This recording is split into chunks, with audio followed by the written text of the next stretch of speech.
Bonjour à tous. Donc aujourd'hui, on va voir la partie numéro 2 sur les conditions à réunir pour un trading profitable. J'en ai déjà fait une récemment, j'en ferai une la semaine prochaine et il y en aura d'autres. On va voir plus en détail certaines pratiques des professionnels qui nous aideront à notamment limiter les risques, hein.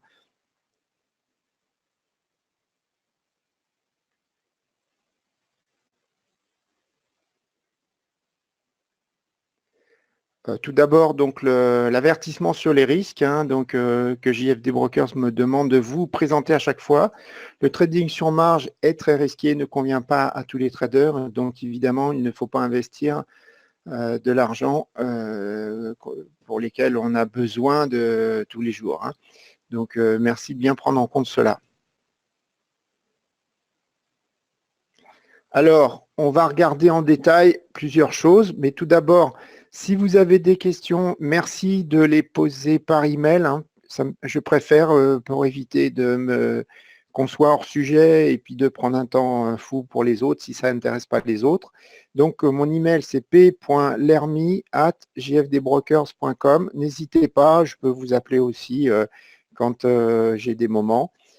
Voilà. Donc aujourd'hui, on va regarder comment sécuriser son trading. On va voir que les professionnels établissent une procédure, donc il faut faire pareil.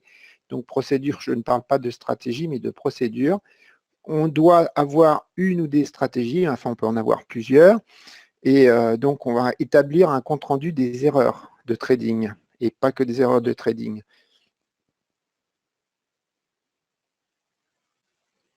Donc tout d'abord, ben, il faut penser, alors là je me mets dans l'optique d'un trader qui veut devenir professionnel, hein, qui veut en vivre, hein. Pas celui qui s'amuse de temps en temps, mais celui qui d'un seul coup dit moi je vais mettre mon capital et mon temps, tout mon temps disponible pour traiter. Donc il faut qu'il se comporte comme un professionnel, hein, puisqu'il va être tous les jours sur le marché, donc un jour il va avoir des risques de marché. Tous les risques extrêmes, il les aura un jour ou l'autre, puisqu'il sera tous les jours sur le marché, et les risques opérationnels aussi.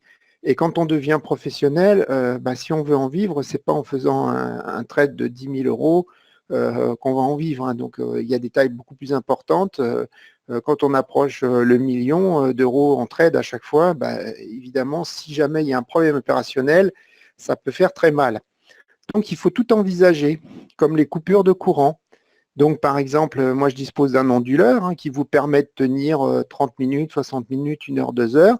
Donc, sur l'onduleur est connecté le PC principal qui permet de faire des trades, mais aussi le modem, hein, le modem, la box Internet de fibre optique qui vous permet donc d'avoir les connexions Internet.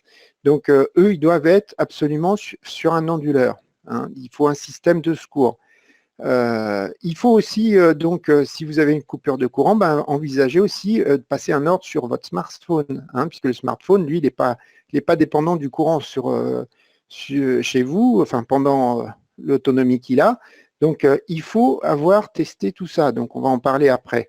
Faut envisager le pire. Est-ce que vous avez la possibilité de vous rendre, je dirais, chez la voisine, hein, pour vous connecter, enfin, si vous avez plus de problème, vous avez un problème de connexion, bon, après c'est un peu plus délicat, le café du coin, etc., hein. Il faut, concernant le courtier, il faut avoir préenregistré tous ses numéros de téléphone sur son téléphone fixe, mais aussi son téléphone portable. Il faut qu'il soit préenregistré en numéro prioritaire, on le peut, hein, sur certains téléphones, il soit disponible, que ce soit le premier, facile à trouver. Ça, c'est hyper important. Quand vous faites ça avec votre téléphone portable, il faut aller jusqu'au bout. Il faut le tester en live. Il faut l'appeler, hein, pour lui demander, il faut l'appeler, il faut déjà appeler les commerciaux, leur demander si vous pouvez pas initier, mais clôturer une position, modifier un ordre, donner un ordre, par exemple, au CO, modifier votre stop loss, votre take profit, donc par téléphone, hein, quelles sont les conditions. Par exemple, il peut vous demander une phrase. Il peut vous faire une phrase, quel est par exemple le nom de jeune fille de votre mère, quel est le prénom de votre grand-père. Donc toutes ces phrases, il faut bon, vous vous en rappellerez, mais je veux dire, il ne faut pas prendre des trucs que vous n'allez pas vous rappeler au dernier moment, hein. Donc, ce que je veux dire, tout ça, il faut que ça soit prêt. Et une fois que, si vous a dit oui, déjà, il faut lui demander les conditions. Est-ce qu'il facture des frais par téléphone pour repasser? Comme ça, vous le saurez à l'avance. Il y en a qui facturent, hein. Et comment il faut aussi le tester en live, c'est-à-dire qu'un jour, vous l'appelez réellement pour clôturer un ordre, hein, alors que tout va bien, mais vous clôturez un ordre au téléphone pour voir comment ça se passe. Parce que des fois, vous allez avoir des surprises, hein. Moi, ça m'est déjà arrivé avec certains courtiers. Vous êtes en ligne d'attente pendant 30 minutes, hein. Donc, ça, c'est pas possible quand on a une position longue ou short d'1 million d'euros, hein. Donc, il faut regarder tout ça. La plateforme, il faut l'avoir testée sur votre smartphone jusqu'au bout, hein.